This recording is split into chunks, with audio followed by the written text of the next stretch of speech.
So it's time to cut, time to shred up, time to get lean, but you don't want to burn all that muscle you built, you guys. How do you maintain your muscle while cutting? That's what we're talking about today on Gainz O'Clock.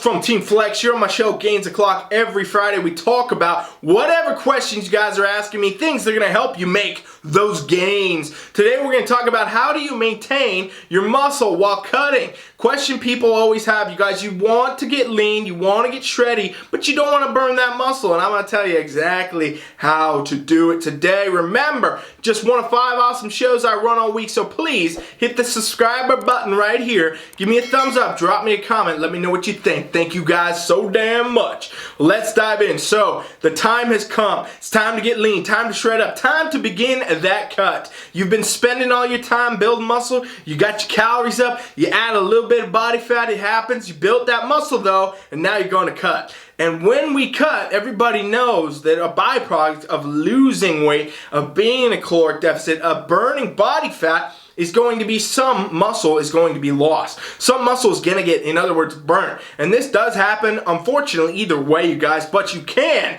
minimize the effects. You can burn just a little and mainly burn body fat over burning a lot of muscle and still holding body fat. And here's how you do it. Step number 1, and really probably is only one step, is to go at a slower pace than you think you need.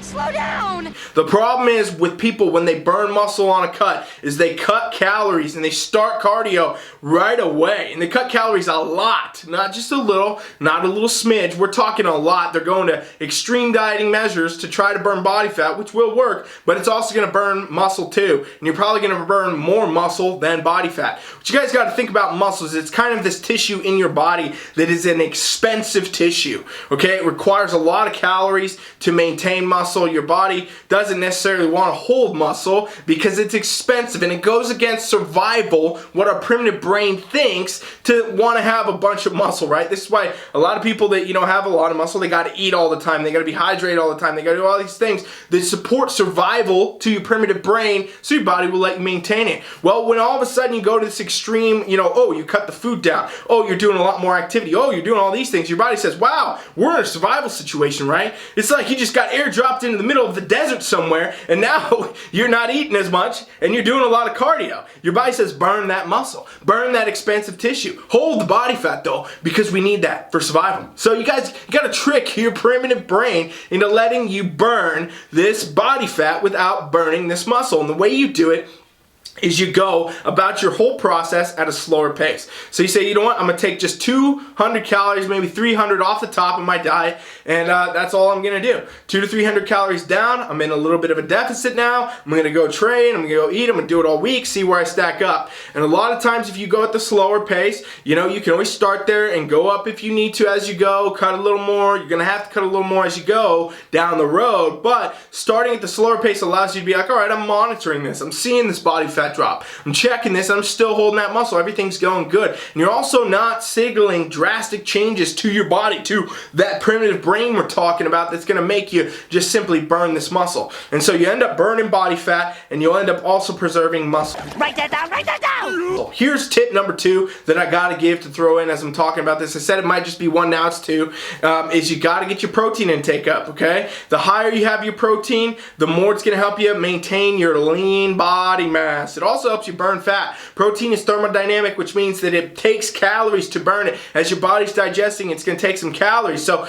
up in the protein, it's going to help you burn the body fat, but also maintain the muscle. You guys, it's best to have, that nitrogen balance just be right, and it will help you preserve the muscle. So, in a fat burning situation, you want to have that protein intake be up higher. If you want more precise numbers, visit my website, teamfflex.com, and I can tell you, do our free trial, subscribe, and you'll be able to see some some of that. We can talk about that more. It's different for each person, so I can't say it in this video, but the truth is you want to have that protein be up, and you want to make sure you're doing it at a slow pace. And here's step number 3, final step. Make sure you're assessing as you go. You know, if you all of a sudden cut your calories, you did this and that, and you know, you're not getting that progress right away, well, now you maybe need to cut a little more. Maybe you want to add a day of cardio, a little cardio here and there. You want to do these things step by step. Or maybe you actually did too much and now you got to pull back, take a cardio off there, or add a little more calories in. You know, you want to make sure you're assessing your body, doing stats, doing pictures, doing body fat tests, seeing what these ratios are looking like, seeing how things are looking, and adjusting. That's what a good coach can do for you. But if you don't have a coach, do it for yourself and make sure that you're staying on track and you're making adjustments. I suggest checking in with yourself or your coach at least once a week in this type of phase. All right, so there you go. Hope that was helpful. Let me know if you have any questions. And remember, you guys, comment any of your ideas, any of your thoughts, anything you want me to do content on below, and I'm happy to do it. All right, thanks for watching Gainz O'Clock. I'm Ryan Milton from Team Flex. Coach Rye is out. TeamFlex.com presents a revolution in the online competition coaching experience. Contest prep has been redefined. From anywhere around the world, at the touch of a button, your entire totally custom coaching experience built just for you. Constantly monitored and adapted by your own expert competition coach. The most complete competition coaching experience awaits you now. Go to TeamFlex.com and try it free.